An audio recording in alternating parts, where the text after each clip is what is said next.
हे नमस्ते, hello everyone, this is Ankur Shukla. Welcome to my YouTube channel mister A. आज मैं आप लोगों के लिए एक और इन्फॉर्मेटिव इम्पॉर्टेंट टॉपिक पे वीडियो लाया हूँ जो काफ़ी न्यूज़ में रहता है। इसका नाम है यूथेनेशिया। यूथेनेशिया होता क्या है? ये ग्रीक वर्ड से आया है जिसका मतलब होता है गुड डेथ और जेंटल एंड ईजी डेथ। तो हमने मर्सी किलिंग या इच्छा मृत्यु शब्द सुना है, उसे ही यूथेनेशिया कहा जाता है मेडिकल टर्म्स में। इसमें होता क्या है कि कोई पर्सन अपने लाइफ में जब किसी ऐसे फेज से गुजर रहा हो कि उसे लगे कि अब मुझे अपनी ज़िंदगी ख़त्म कर लेनी चाहिए या मुझे अब नहीं और आगे नहीं जीना है, तो वो इच्छा मृत्यु मांगता है, इच्छा मृत्यु की तरफ देखता है, यानी कि वो यूथेनेशिया डिमांड करता है अपने फिजिशियन या डॉक्टर से। अब हमने इसी टॉपिक पे बॉलीवुड में एक मूवी देखी है गुजारिश नाम की, जिसमें हीरो एक्सीडेंट हो जाने के बाद इच्छा मृत्यु की गुजारिश करता है। उसके लाइफ में कुछ ऐसा फेज होता है, उसी पे आधारित है। नाउ तो क्या यूथेनेशिया को हम सुइसाइड या एक इनवॉलंटरी मर्डर भी बोल सकते हैं?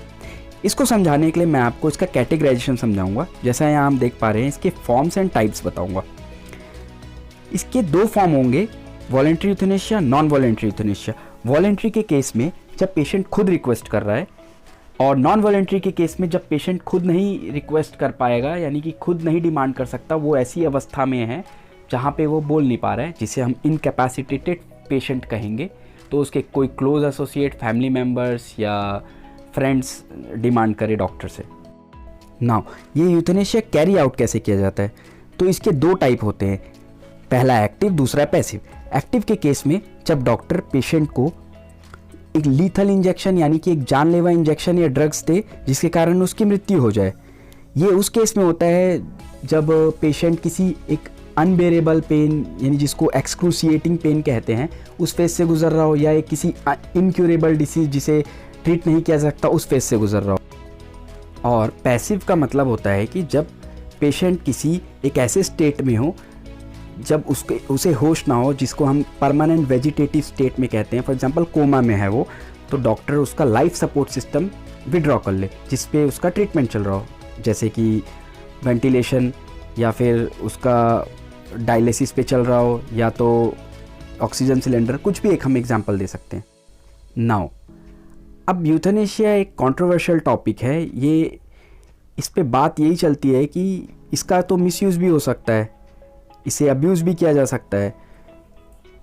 Different parts of the world में हम देखते हैं कि पैसिव यूथेनेशिया अलाउड है और एक्टिव यूथेनेशिया पे डिबेट्स चल रही है, क्या ये एथिकली मॉरली करेक्ट है, मेडिकल एथिक्स इस पे क्या बोलता है।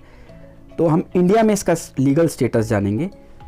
सबसे पहले देखेंगे इंडिया में यूथेनेशिया की बात करेंगे तो एक लैंडमार्क केस आता है, अरुणा शानबाग केस 2011 का सुप्रीम कोर्ट का, और उसके बाद जो अल्टीमेटली 2018 में common cause NGO versus union of India 2018 के केस। मैं आपको बताऊंगा कि सुप्रीम कोर्ट ने अल्टीमेटली 2018 में कहा था कि इंडिया में पैसिव यूथेनेशिया अलाउड है, यानी कि अगर एक पर्सन को आर्टिकल 21 ऑफ इंडियन कॉन्स्टिट्यूशन के तहत right to life with dignity है, तो उसे right to die with dignity भी होनी चाहिए। यहाँ पे मैं अरुणा शानबाग के बारे में थोड़ा सा बताता चलूँगा। हुआ कुछ यूँ था कि 1973 में अरुणा शानबाग एक मुंबई के हॉस्पिटल में नर्स थी, जहाँ पे उसी हॉस्पिटल के वार्ड बॉय ने उसके साथ एक बहुत दरिंदगी ग्रूसम वाला सेक्सुअल असॉल्ट किया था, जिसके बाद उसकी बॉडी बुरी तरीके से डैमेज हो गई थी और वो 40 ईयर से भी ज़्यादा वेजिटेटिव स्टेट में थी। जिसके बाद 2011 में पिंकी वीरानी नाम की एक जर्नलिस्ट ने उसके बिहाफ पे प्ली फाइल किया था, उसके यूथेनेशिया मतलब उसको इच्छा मृत्यु मिल जाए वो जिस स्टेट में है। लेकिन सुप्रीम कोर्ट ने वहाँ पे उसके प्ली को रिजेक्ट कर दिया था, लेकिन वहाँ पे उन्होंने पैसिव यूथेनेशिया को रिकॉग्नाइज़ किया था। अल्टीमेटली 2018 में हम देखते हैं कि सुप्रीम कोर्ट उस एक लैंडमार्क जजमेंट देता है जिसमें इंडिया में पैसिव यूथेनेशिया अलाउड होता है। तो और अब इसी पे डिबेट चलता है हमारा डिफरेंट पार्ट्स ऑफ वर्ल्ड को भी लेके कि यूथेनेशिया एक पेशेंट का राइट होना चाहिए, लेकिन साथ साथ में वहाँ पे हेल्थ एक्सपर्ट और जो एक पैनल होना चाहिए जो एग्जामिनेशन कर सके, एक ऐसा सर्टेन सर्कमस्टांसेस बन रहा है कि नहीं यूथेनेशिया हो या ना हो। तो इट्स ऑल अबाउट यूथेनेशिया। सो दोस्तों, कैसा लगा ये वीडियो मुझे कमेंट बॉक्स में बताइए। इस वीडियो को लाइक कीजिए, मैक्सिमम शेयर कीजिए, सब्सक्राइब कीजिए तब तक के लिए मैं मिलता हूँ आपको अगले वीडियो में, ऐसे ही इन्फॉर्मेटिव वीडियो लाते रहूँगा। Bye bye, thank you very much, take care.